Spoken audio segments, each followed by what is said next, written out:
Your life does not begin with a birth. It begins with a violent ignition. A biological furnace is sparked inside your chest and your system screams into existence. Your heart hammers at 1,200 beats per minute. Your wings are a blur before you even know what they are. You are not an animal.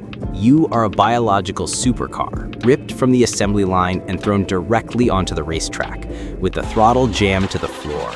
And your engine demands fuel, instantly. Your first sensation is not wonder. It is a crushing, absolute hunger. A system-wide notification flashes across your consciousness. Critical low fuel, engine failure imminent.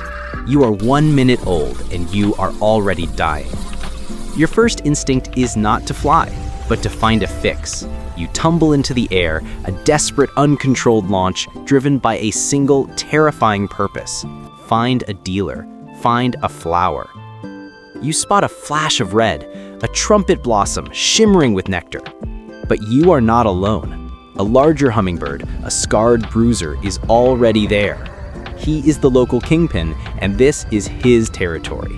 He charges you, a tiny iridescent battering ram. You dodge, but the message is clear. The fuel belongs to him. The panic intensifies. The system alerts are screaming red. You flee, burning the last of your reserves, scanning frantically.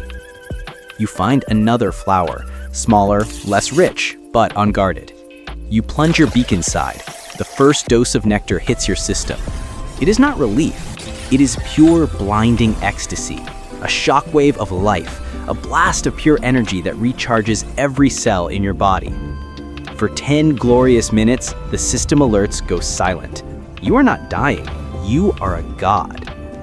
Empowered by the sugar high, you feel invincible. You fly back to the trumpet blossom and challenge the bruiser. Your flight is a blur of aggression. You are no longer a victim. You are a rival. You drive him away from the premium fuel source. This is the law of your life. Energy is power, and power is the right to get more energy. But the engine does not turn off, ever. Every dogfight, every defensive hover, every beat of your wings burns the precious fuel. And so, the high fades, the power recedes, and 10 minutes later, the nightmare returns. The withdrawal, the gnawing emptiness. The system alerts flash back to life, more urgent than before. Your life is not a journey. It is a series of violent oscillations between godhood and withdrawal. Night is your greatest enemy, a forced starvation that your engine cannot survive. Your only solution is a controlled shutdown. Torpor. You find a hidden branch as the last light fades, and you initiate the protocol.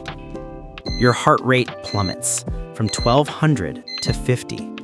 Your body temperature drops until you are as cold as the air around you. You are a ghost in a frozen machine, a tiny frosted jewel hanging on the edge of death. Each night is a gamble. The reboot sequence in the morning is not guaranteed. You must use the last fumes of your energy to restart the biological furnace, a process that is painful and slow, leaving you shivering and vulnerable for precious minutes.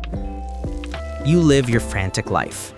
You find a mate in a brief, dizzying dance that cost you almost a quarter of your fuel reserves. You defend your territory, a small patch of flowers with the fury of a warlord. You are a veteran of 1,000 tiny battles. Your life measured not in days, but in the currency of seconds. And then comes the final day. A dry spell has left the flowers with less nectar. The bruiser is more aggressive than ever. You have spent the day in a constant losing battle, your fuel gauge never rising above critical levels. You spot one last perfect flower, heavy with sugar, across a dangerous open clearing. It is your only chance to survive the coming night. You make a desperate run for it. The bruiser sees you and gives chase. You are faster, more agile, but he is stronger. You are seconds from the flower when he slams into you. You tumble through the air, disoriented. As you recover, you see it, a praying mantis, perfectly camouflaged on a nearby leaf, its claws ready to strike the distracted bruiser. In that split second, a choice is made, not by you, but by the ancient purpose humming beneath the panic. You perform a final impossible maneuver. You divert your path, flying directly in front of the mantis. Its claws snap shut, not on the bruiser, but on you. Your engine sputters, your wings stop. The system shuts down for the last time. Tragedy? No. In the final silent moment, as the energy leaves your body, you understand everything. You were not a slave to your addiction. You were a courier, and your addiction was the engine of your purpose. Your insane speed and eternal hunger were the perfect tools for the most important job in the ecosystem. Your aggression was not a flaw. It was the quality control that ensured only the strongest couriers got to deliver the most critical packages. The bruiser was not your enemy, he was your colleague, your competitor in the great work. By saving him, you ensured the work would continue.